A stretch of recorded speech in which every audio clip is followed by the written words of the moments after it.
Hai guys, jumpa lagi dengan saya Wina. Pada kesempatan ini saya akan membagikan 3 tips untuk membangun komunikasi yang baik dengan anak kita. Beberapa waktu yang lalu kita dihenyakan dengan berita viral seorang siswa SMA mengalami perundungan dari teman di sekolahnya.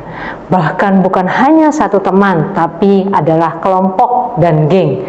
Bagaimana cara kita membangun komunikasi yang baik dengan anak kita penting untuk kita pelajari.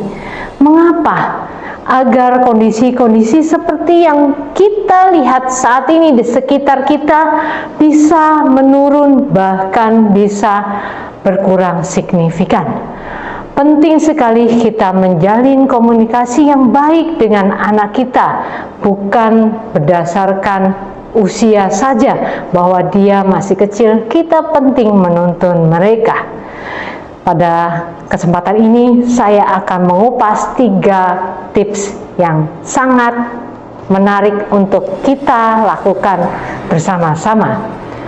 Tips yang pertama adalah belajar untuk mengalokasikan waktu menggali cerita dari anak kita. Pada saat kita mau menggali cerita dari anak kita, kita bukan bersifat interrogatif, tapi sebagai teman ngobrol. Karena kalau kita sifatnya interrogatif, anak tidak nyaman berdiskusi dengan kita. Bisa jadi dia juga tidak mau menceritakan hal-hal yang sensitif atau peka atau kurang berkenan.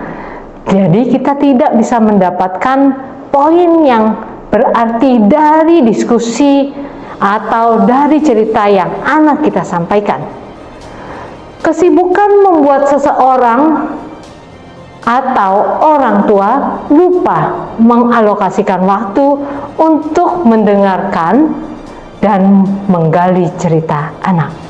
Sehingga pada saat kejadian muncul, orang tua dan di sekitarnya kaget. Mengapa ya keseharian anak saya tidak seperti itu? Mengapa dia berani untuk menyerang temannya? Seperti itulah yang terjadi. Ketika kita belajar untuk bisa menggali cerita anak, cerita dari anak, maka kita akan mendapatkan beberapa poin penting yang berarti. Contohnya, saya memiliki seorang remaja putra yang saat ini sudah berusia lebih dari 17 tahun. Dia tinggal bersama antinya. Pada saat dia memiliki kesempatan untuk kembali ke rumah, umumnya dia akan bercerita mengenai temannya, mengenai aktivitasnya. Sepertinya ceritanya sederhana, tapi dari cerita sederhana tersebut kita jangan memotongnya. Kita belajar poin yang kedua, jadi pendengar yang baik. Ketika kita sudah belajar untuk menggali cerita dari anak, kita belajar untuk menjadi pendengar yang baik, tidak memotong kata-kata atau cerita dari anak kita. Walaupun kelihatannya ceritanya remeh, ceritanya sederhana, tapi dari cerita sederhana tersebut kita bisa saja mendapatkan poin penting mengenai pergaulan anak kita. Nah, mengapa ya teman-teman ada yang dia biasanya juga minum minuman keras? Nah, poin-poin penting ini kita bisa dapatkan ketika kita belajar menggali cerita dari anak dan menjadi pendengar yang baik dari apa yang disampaikan oleh anak kita. Sehingga kita memahami bagaimana pergaulan anak kita, apakah tepat, apakah on the track, apakah ada yang kurang sesuai. Lalu kita lanjutkan tips yang ketiga.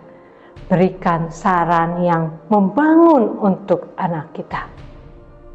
Ketika kita sudah menjadi pendengar yang baik, tidak memotong cerita anak kita, kita belajar memberikan saran, bukan memberikan perintah. Seringkali anak merasa kurang nyaman berbicara dengan orang tuanya karena merasa bawah perintah orang tuanya, tidak memiliki kebebasan. Tapi jika kita bersifat memberikan saran yang membangun, umumnya anak kita bisa lebih menerima apa yang kita sampaikan. Gali dan membuat anak kita paham mengapa kita menyarankan hal tersebut, sehingga harapannya anak-anak kita akan mau menerapkan apa yang kita sarankan. Harapannya kita bisa membantu mereka memiliki pergaulan yang lebih baik, yang positif, dan bisa membuat mereka berkembang dalam sikap mental yang bagus. Selamat berjuang, kita sama-sama belajar dan membangun anak-anak kita. Terima kasih.